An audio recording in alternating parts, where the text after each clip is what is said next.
दोस्तों, क्या आपने कभी सोचा है कि दुनिया की सबसे बड़ी सुपर पावर को घुटनों पर कैसे लाया जा सकता है? बिना एक भी गोली चलाए, बिना एक भी सीधी धमकी दिए।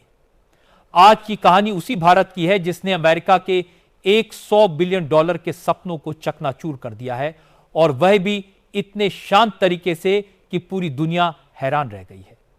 यह कहानी है एक ऐसे दांव की जिसने व्हाइट हाउस से लेकर पेंटागन तक खलबली मचा दी है।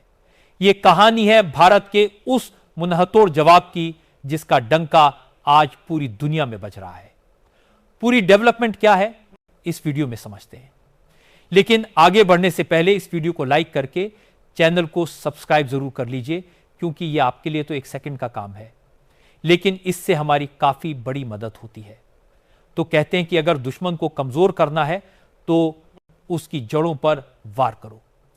जब पॉलिटिक्स की दुनिया में यह जड़ें होती हैं पैसा और पावर, और भारत ने अमेरिका की इन्हीं दो सबसे कमजोर नसों को एक साथ दबा दिया है। चलिए कहानी की शुरुआत कुछ महीने पहले से करते हैं। अमेरिका में बैठे बड़े बड़े डिफेंस कॉन्ट्रैक्टर लॉकहीड मार्टिन से लेकर बोइंग तक अपनी तिजोरियों को और बड़ा करने के सपने देख रहे थे। उन्हें पक्का यकीन था कि भारत उनकी सबसे बड़ी सोने की मुर्गी बनने वाला है। अमेरिकी कंपनियों को उम्मीद थी कि भारत आने वाले कुछ सालों में 50 से 1 बिलियन, जी हां, आपने सही सुना, 100 बिलियन तक के हथियार खरीदने के ऑर्डर देगा। पेंटागन से लेकर व्हाइट हाउस तक हर किसी को लगता था कि भारत अब रूस और फ्रांस जैसे पुराने दोस्तों को छोड़कर पूरी तरह वॉशिंगटन के पाले में आ जाएगा। उन्हें लगा कि भारत के पास और कोई चारा ही नहीं है। लेकिन वह भारत के इरादों को समझने में बहुत बड़ी गलती कर गए। भारत ने एक के बाद एक ऐसे फैसले लिए जिनसे अमेरिका की पूरी रणनीति ताश के पत्तों की तरह ढह गई। पहला झटका, अमेरिका को पहला करारा तमाचा तब लगा जब भारत ने एक 114 लड़ाकू विमानों की महाडील के लिए फ्रांस का नाम आगे कर दिया।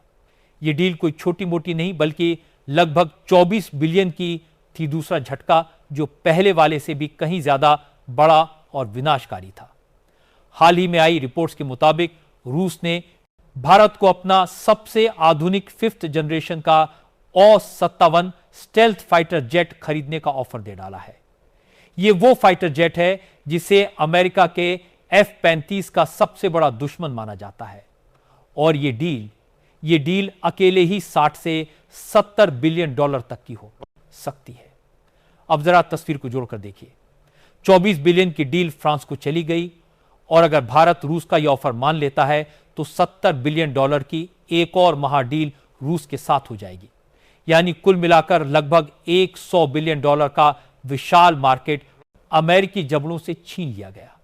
यह सिर्फ एक आर्थिक झटका नहीं है दोस्तों, यह अमेरिकी डिफेंस इंडस्ट्री की नींव हिला देने वाला एक भूकंप है, क्योंकि यह वही इंडस्ट्री है जो आजकल सिर्फ यूक्रेन युद्ध से मिले ऑर्डर्स पर टिकी हुई है, और जैसे ही यह युद्ध धीमा पड़ेगा, अमेरिकी कंपनियों को जिंदा रहने के लिए भारत जैसे बड़े बाजारों की सख्त जरूरत पड़ेगी।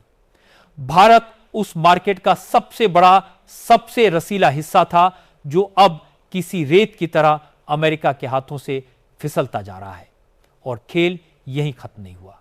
भारत ने तो उन डील्स पर भी ब्रेक लगाना शुरू कर दिया है जिन्हें अमेरिका लगभग पक्का मानकर बैठा था।